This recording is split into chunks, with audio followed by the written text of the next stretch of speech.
Alright, chat, let's get into it, y'all. Do all black men think the same? And for y'all on the tube too, you know what I'm saying? Throw in your 2 cents in the comments. Do y'all think all black men think the same? Me personally, I think we do in a way. We do. You know what I'm saying? We all don't cheat like black men. I'm gonna say this, but I speak for every black man. We all never cheat. That's a fact. Black men don't cheat.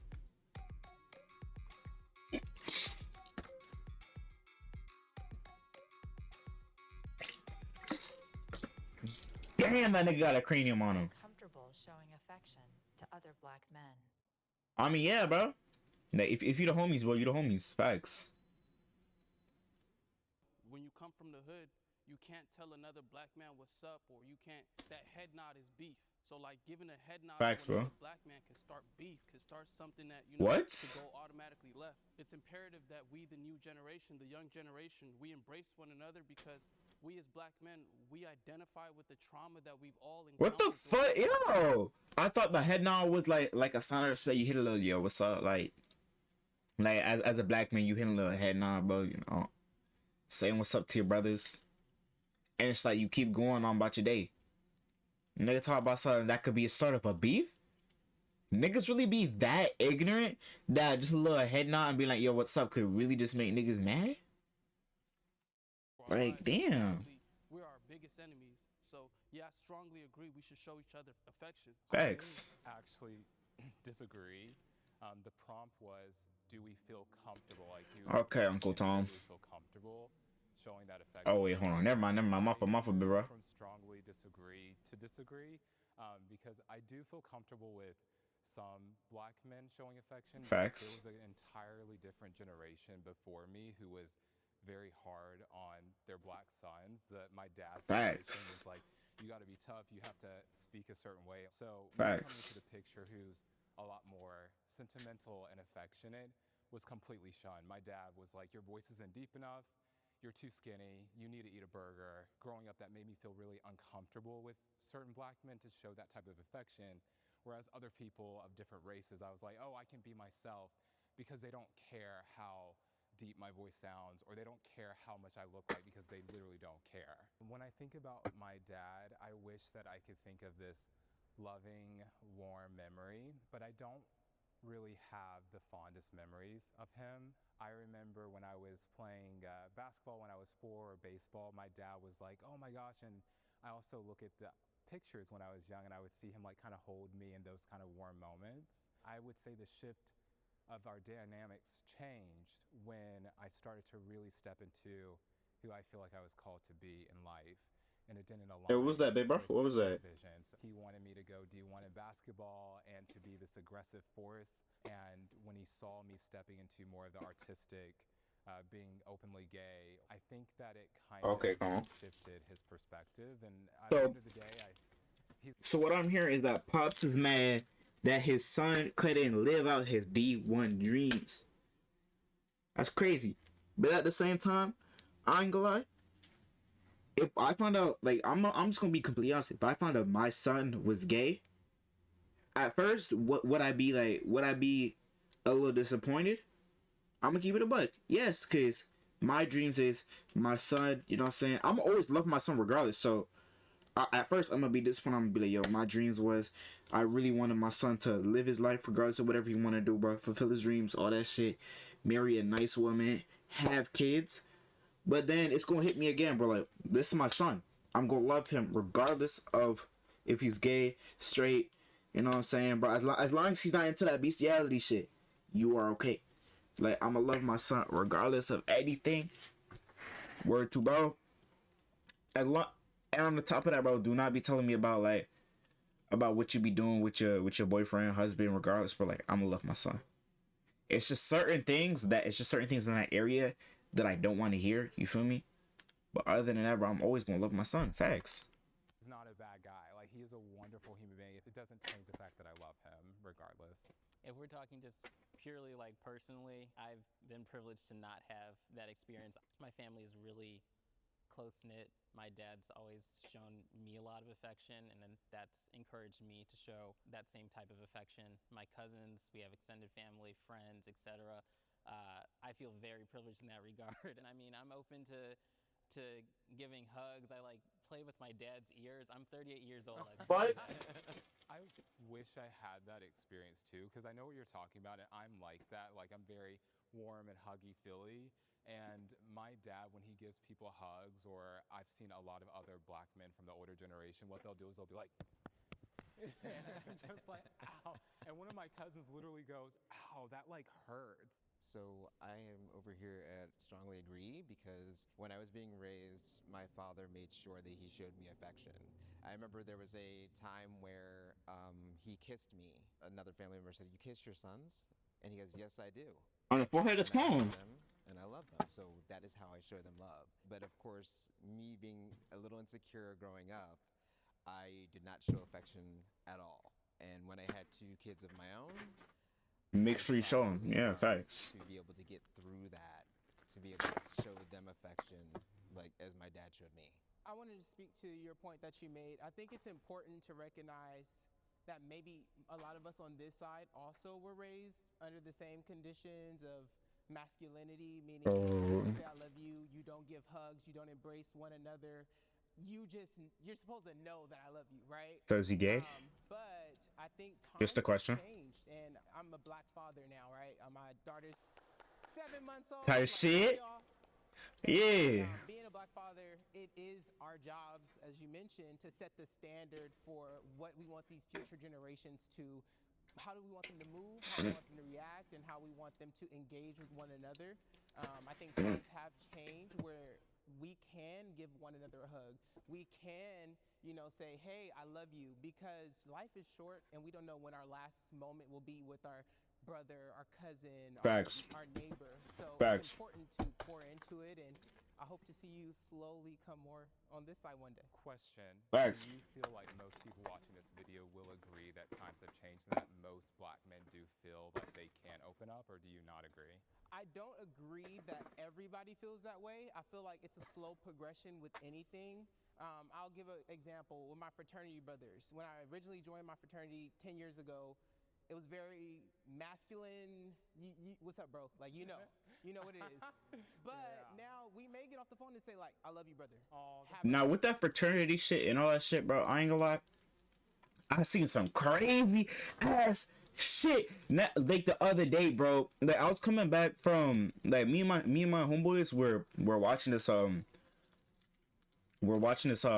this basketball game at the university, like at U of T, right? So boom, I'm there walking, like we're walking to the station, right?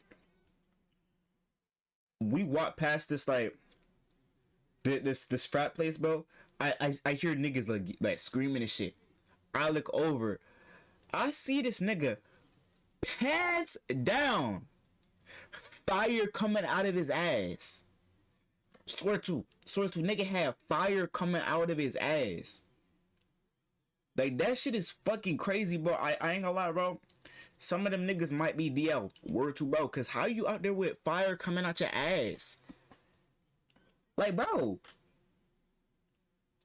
you a grown ass man in university with fire coming out your ass, and you jumping around having a jolly old time with that shit.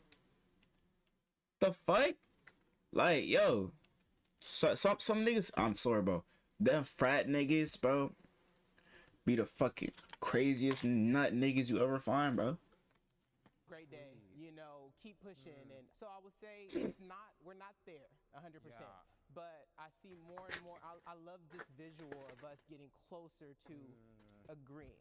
Even Facts. to add on to that though, like if I'm just thinking back to my dad's generation, who's like he is significantly older, like there has been a significant progression from that I've Damn, this nigga hairline's cooked. positively seen, like in terms of even his growth, like over my experience with him, and knowing like stories that he told me about growing up and like his childhood, and like he had to be hardened in that way, because like I mean literally growing up he was chased by the KKK as a kid, and like he Oh had to shit. show that kind of like Yeah.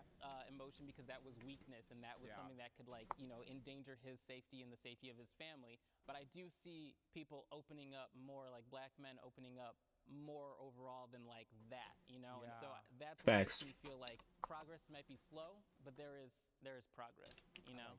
I just want to piggyback off what he said. It's up to us to break these generational curses and stuff. So I had a rough childhood. I really didn't have my father in my life. I don't know who he is. So like everything I learned, I had to learn on my own, trial and error. Yeah, like it's kind of hard for me to open up too far because my trust kind of messed up.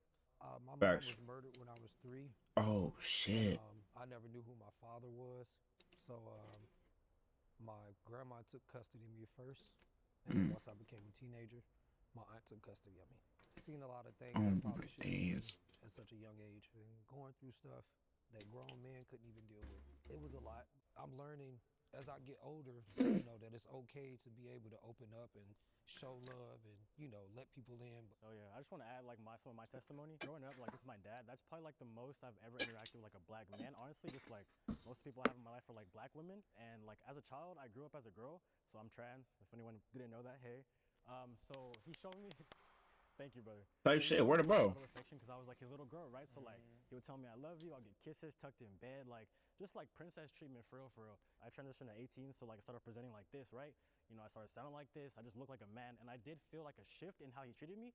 Like I realized that like okay, now we're really like masculinity to masculinity. Like I just felt different. Like I didn't get as much I love yous. Transitioning at such like not a young age, but during high school, I think that's like a really pivotal time in my life. And the biggest struggle I had to deal with was honestly like family. Feeling at home in my body is the easy part. Like this is fun, but just navigating family life, especially. So like I just like I don't want to be insensitive. I just got a question, bro. Like, you ever been cracked? I'm just wondering, bro. Like you said that you were a girl before, you know, so you transitioned like your thing. I'm just wondering if you ever got cracked. Like, no one's answered this shit, man. Man, just wondering. You feel me, man? Just wondering if you ever got cracked, or if you still swing or if you still play for the girls team, bro. Like of course you transitioned to a boy. Like, do you like girls now, or like, man, just wondering on some shit. Black person and navigating life with African parents and all that. That was the hardest part. I have a question. So you mentioned. No, I be hearing that niggas who be having African parents be having some crazy ass childhoods, because apparently I be hearing gay parents don't be liking people being gay or something like that. They don't want you growing out your hair. That they want to keep you with that straight baldy for your life. And that's crazy. I'm so happy I grew up with Caribbean parents.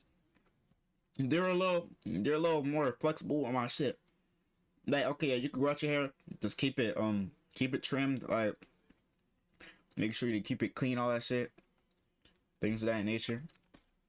But some saying Caribbean parents are hot, bro. Though the shift was your dad now treating you as you wanted to be seen and as you walk through the world, or do you feel like there was maybe resentment or some untalked about, you know, feelings that went along there? Maybe both. I'm gonna keep it above, bro. I would never think this nigga was trans.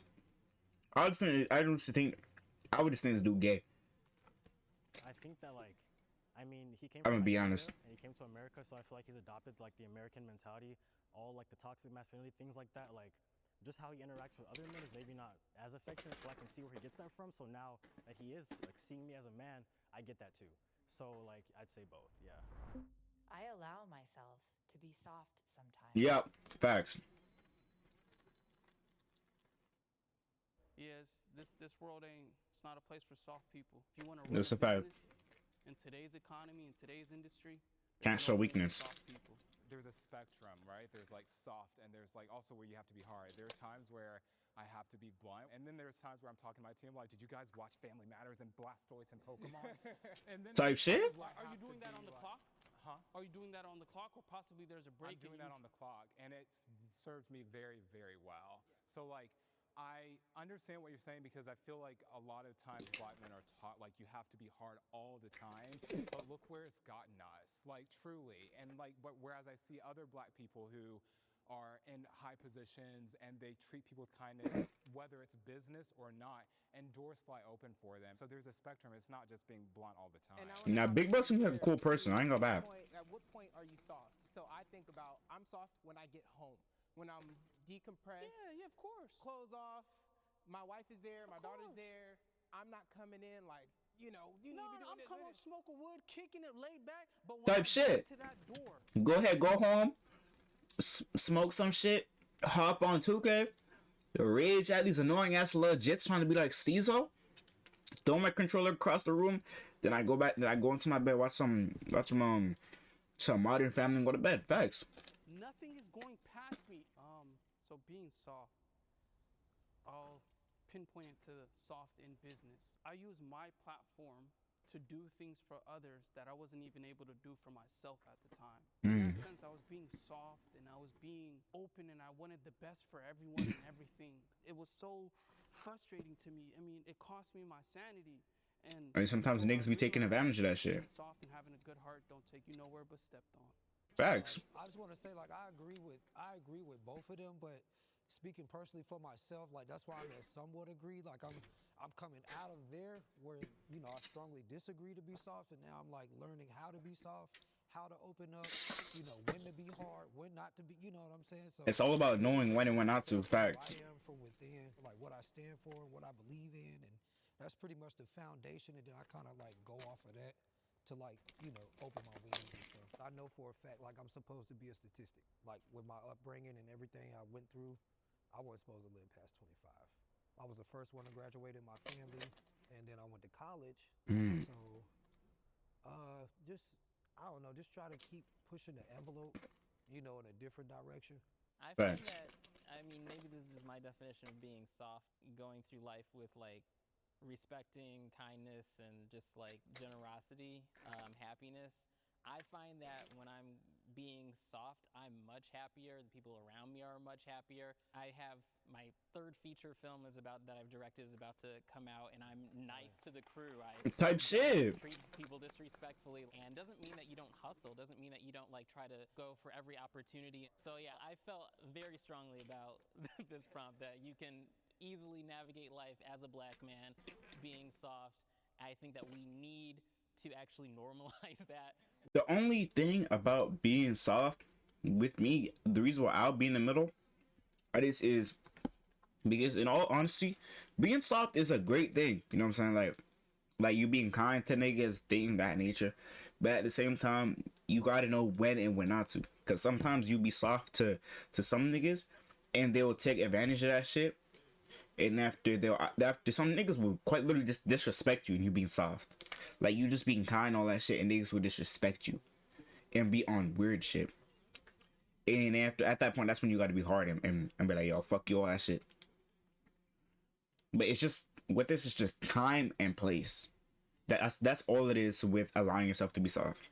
Cause with me, most of the time, bro, I'm soft. Facts. I only get hard. Okay, yeah, I heard. I only allow myself to be hard in certain situations where I feel like, yeah, I should be hard and I shouldn't be soft. You feel me? Most of the time, I'm soft though. Way more. No, I can't let that. I mean, I respect it, but it's a privilege to be soft.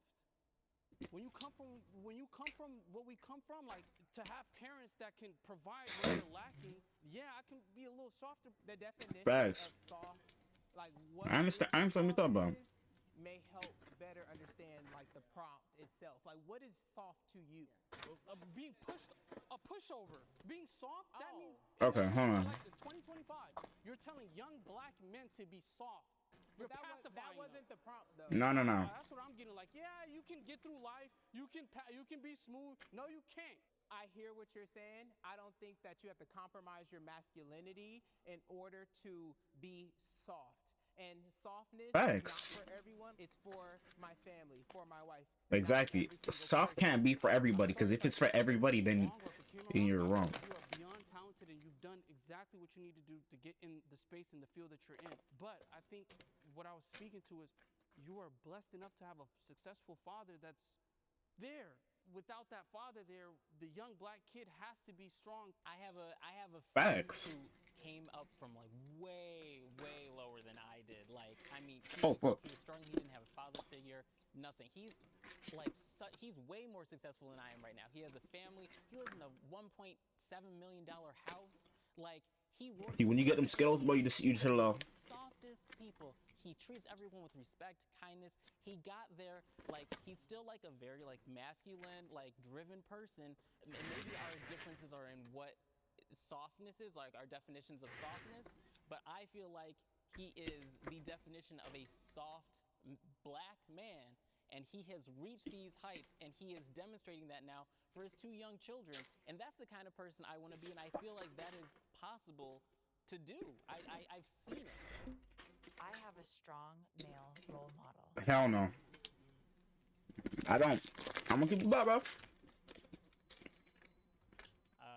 A lot of niggas, especially if you go in a house where either your father is like, you don't know your father, or even your father's there but your father is just not shit, you won't really end up having a strong role model unless, you know what I'm saying, you go out places and it's like a teacher who ends up being like a strong male role model to you, or just somebody from a program. Because for a bit of my life, of course, you know what I'm saying, as a legit, you growing up, your father, if you know who your father is, he's obviously going to be your male role model. But as you grow up, you realize, depending on who your father is, bro, because my father, he was not shit. I'm going to be honest. Father was not shit. And then I started looking up to this other dude in my program that we did, bro. It was called Boys to Men. Shout out to the people who ran that shit, bro. Shout out to my nigga Jason. If that nigga hears this shit, bro, shout out to that dude. I looked up to that nigga for the longest time ever, bro. He was the greatest male role model to me.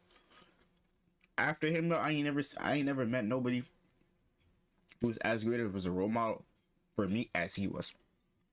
It'd be hard out here to find good role models, male role models. I'll start out, yeah. Especially when your father in there, yo. My dad is an incredible role model. That's like one of the great privileges of my life. I was adopted into a upper middle class family. My dad is one of the like top urologists in the country. Oh wow. And Type shit. Like focused on, thank you, thank him. He's focused on prostate cancer, specifically in black men. An incredible role model. I aspire to be as great as him one day. So, My dad, I feel like for me, he's so like inspirational that I also kind of feel like I'm not letting him down, but just like I got big shoes to fill because like he just got his PhD last week and we flew out to Georgia for that. Like, Type shit. In all aspects, so like I can't ask for more, to be honest. So I got my dad. I'm totally shocked that I'm actually really happy that I'm the only one over here, unfortunately. I resonate with so much what you said. I was a child prodigy in basketball. I got a college tennis scholarship and hit up against Taylor. So you telling me he was a child prodigy, tough at hoops, and you? Oh, damn. I ain't gonna lie. I'd see where his dad was a little tight. I ain't gonna lie. I'm not gonna side with his dad on the type of bullshit that he was on, but I would see where his dad would be a little tight. The fact that your son is a child prodigy at basketball, like he's like, whew, like he can really do this D1 shit and possibly make it to the NBA. And that was your dream before having kids, and you realized that you were just gonna grow up to be about like 5'10", and we're gonna have kids, and you realize when you see your son, hey, he's about to be 6'3", he has some talent, he is a prodigy, and you end up finding out your son says, nah, I don't want to do this hooping shit, I want to do the arts. I'll be tight too. I'll be mad as fuck too. I wouldn't hold it against him, of course, but I wouldn't be on no weird shit the way his father was and not being a proper role model. I would just be mad. I wouldn't hold it against him though. I'd be mad for a bit. I'll be mad for at least a week. I'd be mad for at least a week. Then after, I'll be like, you know what I'm saying, son? If you choose to want to do arts, man, like as long as you put 100% into whatever you do, bro, like do your shit. Bro, you know, in the back of my mind, bro, I'd still be a little tight that my son when he threw away his chances of going D1 when that was my dreams. Facts. I have played classical music. I'm learning Italian, and I work for a great company. But the goalpost was always moved. That relationship with my dad and hearing those things, or going to basketball tournaments and winning, and being like, "Well, you didn't score enough for the team." Whoa, see, like, you can't be doing that to your son, bro. Don't be doing that. Don't be doing that. Like, I scored the most points. I got the most rebounds. The goalpost was always moved, and he was a D1 football player, and he did really well in life. But being the son of an athlete who also gives you the same name, the bar is a bit higher sometimes. I would say I agree, because much like you guys, my parents just worked hard, and I turned 26 this year, and this is the first year my father told me, "I love you." I come Damn. from Ethiopia, right? 25 years? Badia. And the Badia, the people of the Badia, they're so indoctrinated into their beliefs. Masculinity is something that's a part of their DNA. They don't put sugar in their coffee because it's too feminine. Anything sweet is feminine. What? So they drink coffee bare. So just imagine being able to vocalize "I love you" to your son. That's never been a thing. My father has loved me his whole life. He's worked 17-hour days for 26 years, so I'm pretty sure he loves me. Yeah, he showed you. You get what I'm saying? I would say I agree in that sense, but where I say I don't necessarily have a role model is in the sense of dealing with my emotions. Like, nobody, like, I'm 26. Nobody showed you how to deal with them. Nobody ever taught me how to, like, deal with my emotions. So even you gotta learn on your own. We're all Facts. just carrying it around, just walking around with it. It's crazy. Facts. I want to piggyback off something he said. I just want to say this, and to everybody else who have a father, like, at least he was there. Like, I never had one since I was born, so, like, all of these things I had to learn on my own, from, like, the women in my family dealing with different men. You learn what you can while they around, and then they gone. You know what I'm saying? So, yeah, it's a whole, it's a show. I do want to say one thing, though, to that. Like, I hate that your father wasn't there, but sometimes I feel when people do bring up, like, at least your father was there, it kind of diminishes the experience of the person who did go through it, and one is not higher than the other. That's a fact. I didn't mean it that way, but I get what you're saying. They're just two different walks. I moved from strongly agree to somewhat agree, because the question was, you have a strong male role model. I feel like I didn't have an individual who was the role model, but I had to seek out For multiple people. I had to look up to for whatever it is I was trying to accomplish. When I was standing on strongly agree, although I do have a lot of positive male role models that I've found throughout high school all the way up into college and thereafter, my dad wasn't in my life because he was incarcerated. So he's always in and out of jail. And I had to kind of navigate manhood on my own. And my mom did what she did, but I think that it's important to realize that you need the dad in the household to teach a boy how to become a man. That's true. That's facts. Like, even though my dad gave me a lot of tools and he worked really hard and he instilled that within me, I feel like my 20s and up is like, you better figure it out. And, like, when you're in a state by yourself, nobody is coming for you. Like, when you go to bed at night, nobody's coming for you. There's no one to call. Feeling alone and not having someone to call is something I feel like a lot of younger black males experience. And my nephew, I am a role model for him, and I realized not having a father in my life, I now have to step up to the plate to be the role model for my family, for my wife, for my own child now. Thanks. And that's setting the tone. So in college, I got up to like 360 pounds. And I've lost over 177 pounds naturally. Type shit, I hey. teach my family, my friends, my network how to be healthy mentally, physically, emotionally. So somebody who maybe knew me 10 years ago may not recognize me now, but I now have to step up to be the men that you all are giving your credit to in the future. I've had to code switch both professionally and personally. Oh, I ain't gonna lie. When I was working, I ain't really code switch. I'm gonna keep it a buck. Like, mans like me were not really code switching. Like, when I did my interview, All I did was like keep it tame. I didn't code switch at all. I just kept it tame. And after when I started working there, nigga, nigga, I ain't never code switch, bro. Word to bro. I don't be code switching. I ain't gonna lie. I don't. The way I am, I just keep it the way I am. Professionally and personally. When I say personally, I think about situations maybe where I've interacted with police or authorities, and I wanted to present as an upstanding citizen of society. Oh, see, word. See, that's word, facts. We all have had to experience. And then professionally, all of us. I think it's important to identify and recognize yourself as submitting the best work possible and being the best version of yourself possible. So when I do step in a professional space or I am at work, I'm very mindful of how I present. And a lot of times when we have to navigate institutionalized oppression, how we dress. If I'm a white male, I come into a job interview in blue jeans and a white t-shirt, I still may be considered for the job. But if I did that, I am a correct. thug, and you know, all my merits, my education is stripped away. Thrown out the window. I know I have to dress up better. I know I have to present, and I have to make sure that I'm articulating my words so I can navigate through society and life. Facts. Can I back you up for a sec? So I'm over here because I suck at code switching so bad. Word of bro. I'm not even gonna do it. So that's why I'm in the somewhat disagree category, because I tried it, I'm really bad at it, and it just doesn't work for me. And I figured I'd just rather be my authentic self going into the rooms. If they like me, they like me. If they don't, I can't change that. Facts. I agree with what you said because I work in corporate America and I have not seen too many black men in my space. And there was a particular instance where I was in the office, I would go in a lot, and I'm usually pretty close with like the directors of the company.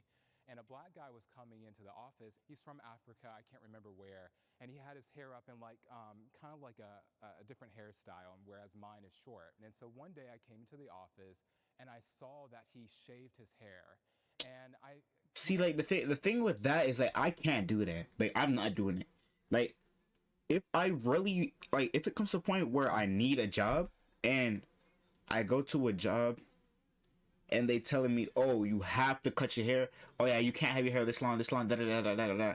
Like we know why they're telling you can't have your hair, because as black men, they don't like your hair being up in locks or something like that. Like that's one of the things that my mom really told me about this when I was first trying to get locks. She said, oh, they're not gonna really like your hair like this. You shouldn't get locks and da da da da da, because they're not gonna like you like this, that, da da da. And at that point, that's why I'm like, deep inside, I don't give a fuck, to be honest. I'm gonna go and present me as who I am, who I 100% am, 100% me. And if they give me the job for me being me, then this is a place that I'm gonna want to be. If they give me a job for me not being who I want to be, I'm not gonna enjoy being at this job. Like I'm gonna be at this job, low haircut, not fucking with my hair. No, bro. It's like a hair is a big part of my identity, because it took me a while to find out which haircut I really fucked with. Knowing damn well I've always wanted locks since I was a little ass jit, but my mom kept telling me no, because oh, I might look like a thug. Oh, you might look like a thug, and things of that nature. You feel me? And being told that by your moms really made me wanted to get it even more, to be honest. And this is one girl I was talking to, talk about, oh yeah, you look good with locks, da da da da da. That's when I had my first pair of locks. After I combed it out, because after that shit, bro, damn. But facts, what I've learned from working in certain places, that if you go to a certain job, of course, being yourself, of course you should always be professional, but being yourself, and they don't fuck with it, then that's not the place for you. Even if you need money that bad and they don't, and it's like they telling you to change everything about yourself, they telling you to get a haircut, and you work so hard to get your hair this way, you really love your hair, they telling you to get a haircut, they telling you, oh, you can't be wearing this and that, okay, understandable, the clothes at work, you know, that's understandable, but they saying, oh, you can't have your hair like that.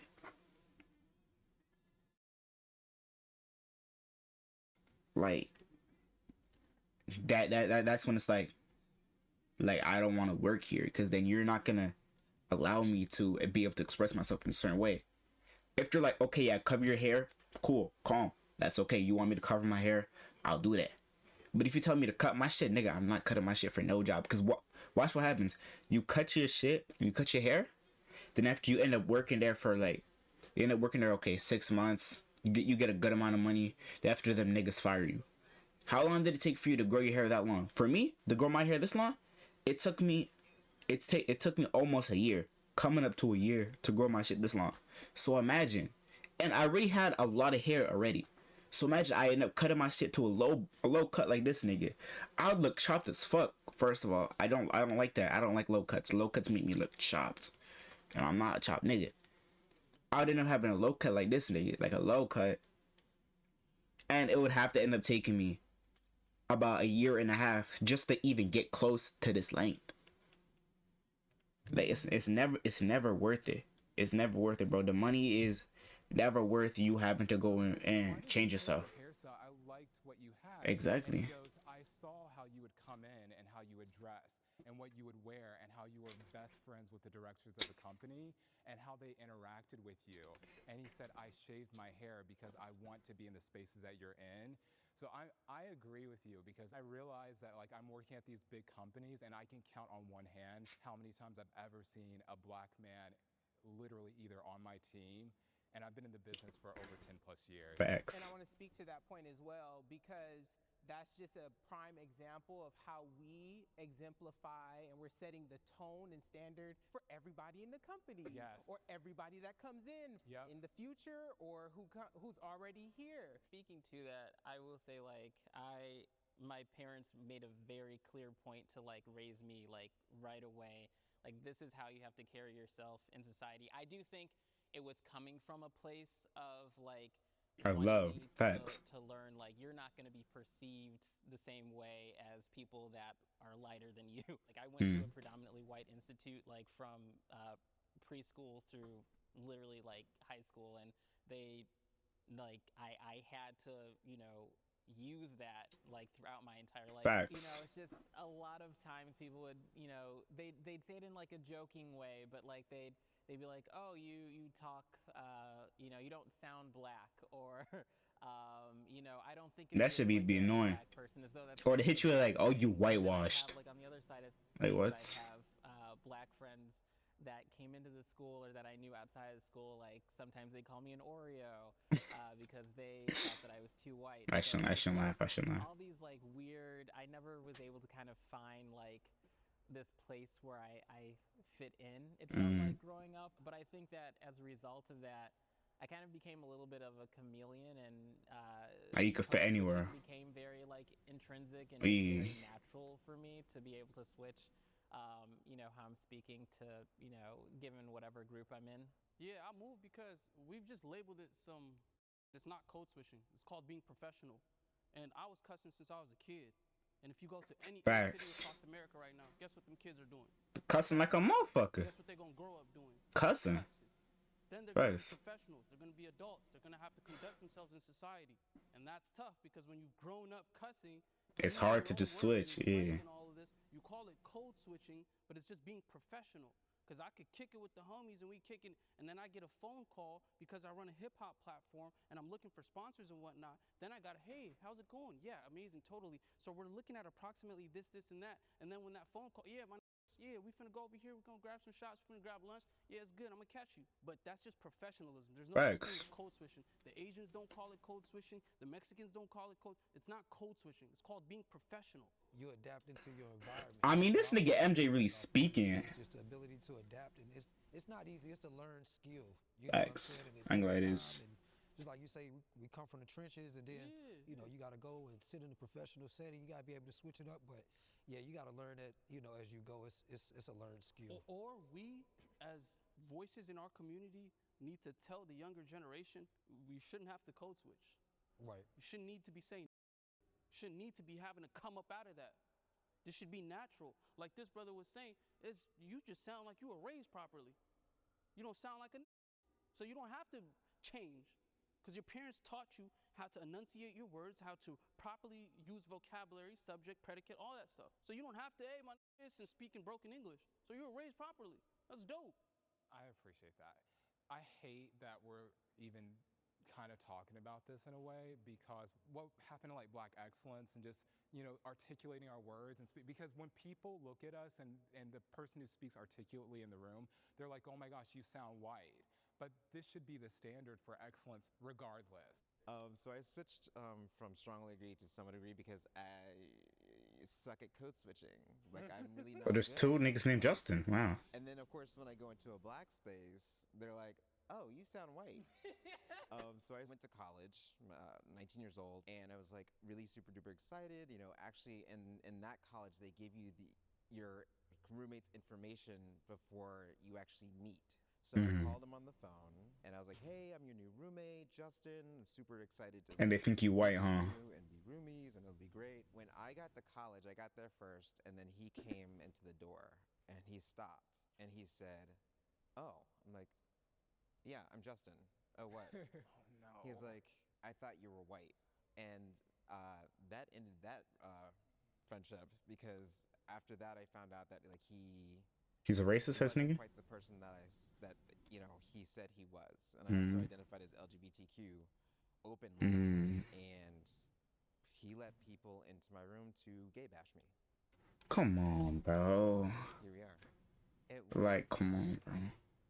disempowering. It was very scary. I've never been in that position before. Like, it was so intense that I needed help after that.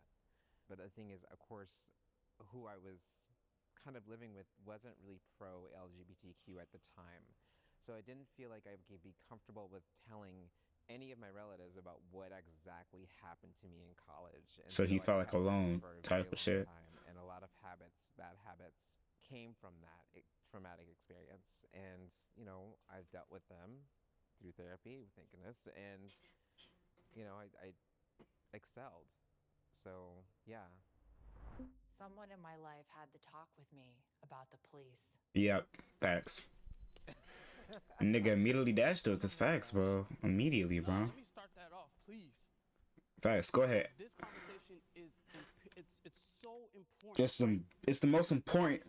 If you Or MJ even goes off and speaks some real shit. The talk about the police is the most important talk your parents or your guardian will ever have with you as a black kid, and you should listen, because when they tell you some shit, you should listen, because it's things that we dead ass go through just because of the color of our skin. Like white people on the street will grab their bags. Just because you're walking, you're literally just standing there doing your own shit. Like, you could be the kindest person, you could be the kindest black person that ever exists. You just walk and they'll grab their bag, they'll go and hide their kids behind them on some shit, or you could just be driving doing perfectly fine. A police notices it's a nigga in the car and decides to stop him. Or you could just be in the store doing your own thing. Like, you are literally in there full intentions of buying every single thing you're gonna buy, like literally paying for every single thing in that store. You go in there, you doing your shit, and you realize as you look over your shoulder, a worker there is following you the whole entire time. A worker will be following you, or a worker will believe that you're stealing. Or you walk into a store, you see a white person walk in, they walk in perfectly fine. You walk in, they tell you have to leave your bag at the front. Like, this is just a lot of shit that we have to go through just as black people, and this is why it's very important that as a parent, you have the talk with your little jit, so they understand, and that they know that, like, you're black, you're gonna go through a lot of hardships just because of the color of your skin. You're gonna be going through a lot of prejudice just because of the color of your skin. A lot of people are gonna judge you based off the color of your skin. You could be the nice person in the world, walk right by a white person, they're gonna grip their bag just because of the color of your skin. You could just be doing anything in the world. You could just be walking on the streets, doing perfectly fine, like having your hoodie on. You should be allowed to have your hoodie on as a black man, just walking down the streets, perfectly fine. You could get a cop could pull up on you, and try to question you. That's another thing that my parents told me, bro. Never have your hoodie on as a black man. Like, the thing is, like, it's as a black man having to be told this is just sad. Like, you a black man, your parents tell you not to put your hoodie on because you don't know what could happen.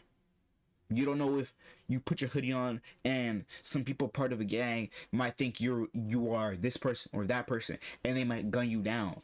Or you could just be walking with your hoodie on and the cops could just come up on you and question you and think you're part of a gang just because you have your hoodie on.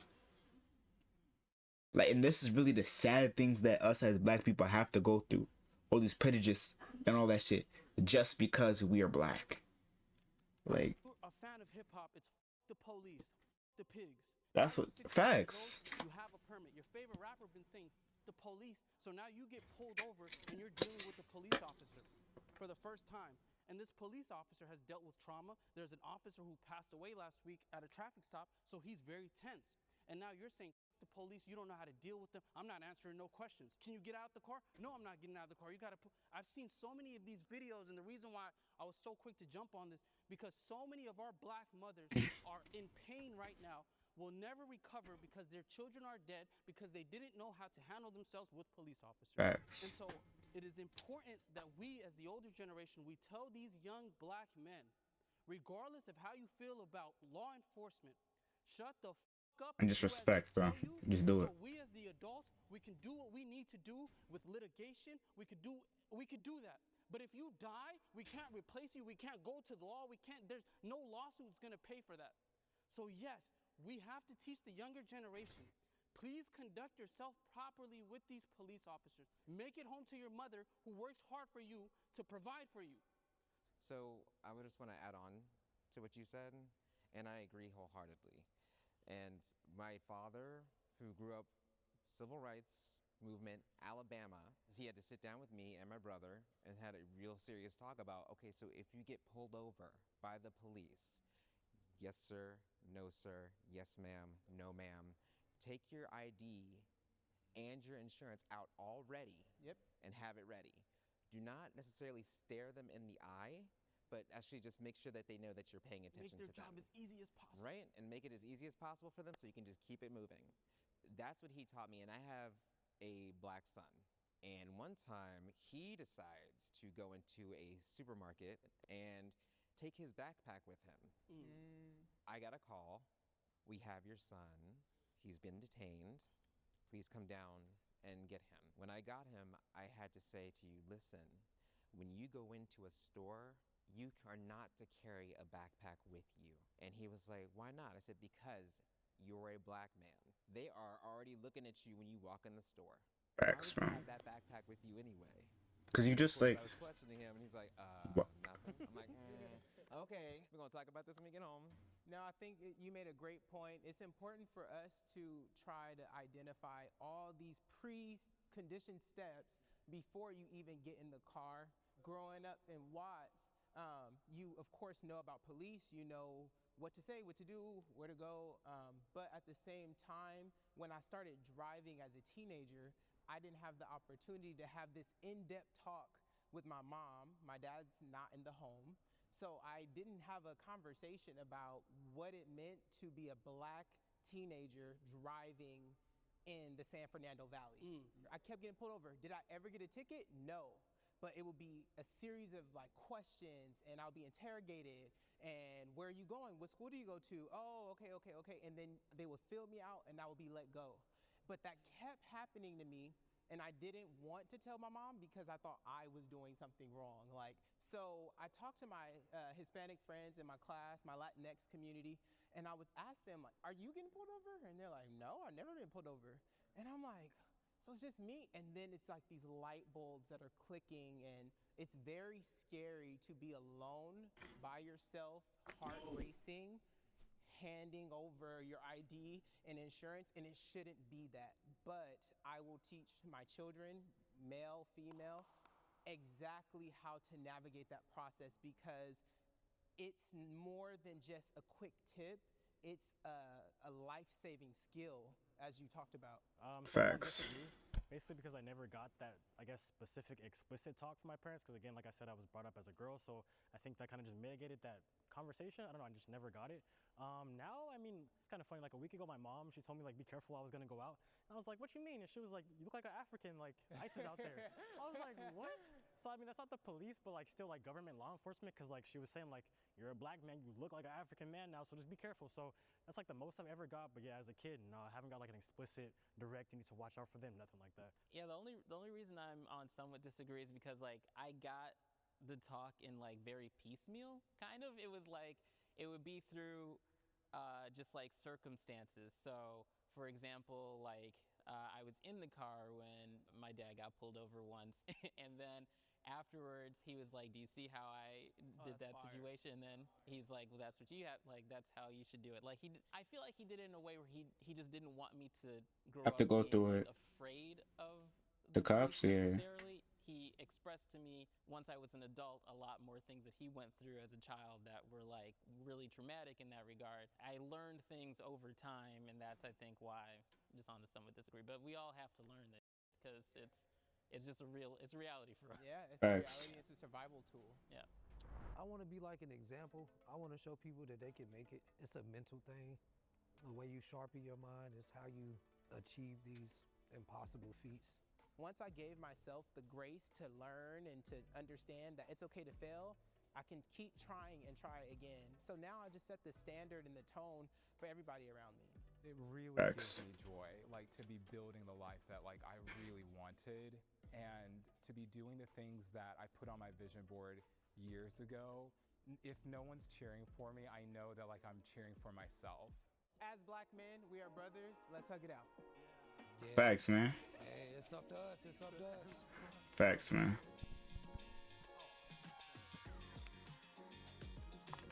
Yeah, this a great, powerful video, bro.